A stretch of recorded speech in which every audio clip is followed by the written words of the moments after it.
After watching The Prestige and Insomnia, it's finally time for my Dunkirk review. Dunkirk is written and directed by Christopher Nolan. This movie is a war film based in World War II.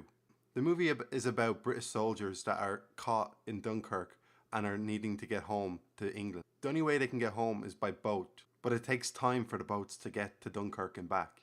This movie mainly follows Fionn Whitehead, who is on the ground at Dunkirk trying to get off Dunkirk beach. This movie also follows Tom Hardy, who is in the air in an airplane, trying to protect the people on Dunkirk by shooting down the enemy planes. This movie also follows Mark Rylance, who is in a civilian ship trying to get across to Dunkirk to bring some soldiers back from Dunkirk. This movie is all about what's happening on Dunkirk. That's really the main and only focus in this movie. I love this movie. This is my favourite movie of the summer so far. This movie built tension very well, and I was on the edge of my seat the whole time. This movie felt very authentic. It felt like I was with every soldier that was on the beach.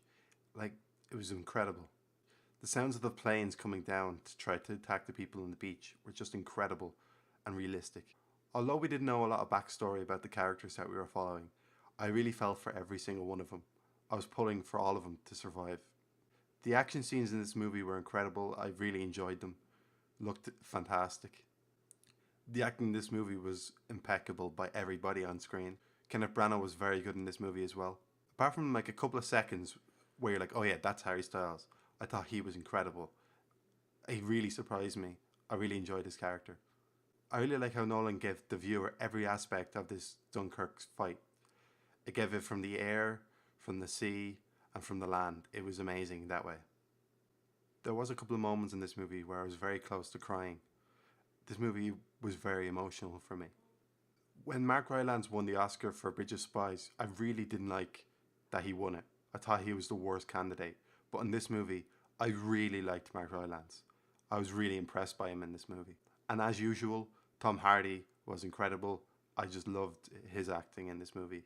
I thought the length of this movie was perfect. 100 minutes, just perfect. I think one of the negatives for people would be that the character development wasn't particularly great, but I really enjoyed the character, so it didn't really bother me. I do think this movie will get a couple of Oscar nominations. I think Christopher Nolan's writing and directing was great. I really did enjoy this film. I think it's one of Christopher Nolan's best films. I would highly recommend this to anybody watching this review. I would give Dunkirk an A. My next review will be Valerian and the City of a Thousand Planets, so keep an eye out for that. Don't forget, I will also be continuing my MCU review series with Thor next. Thanks for watching this review.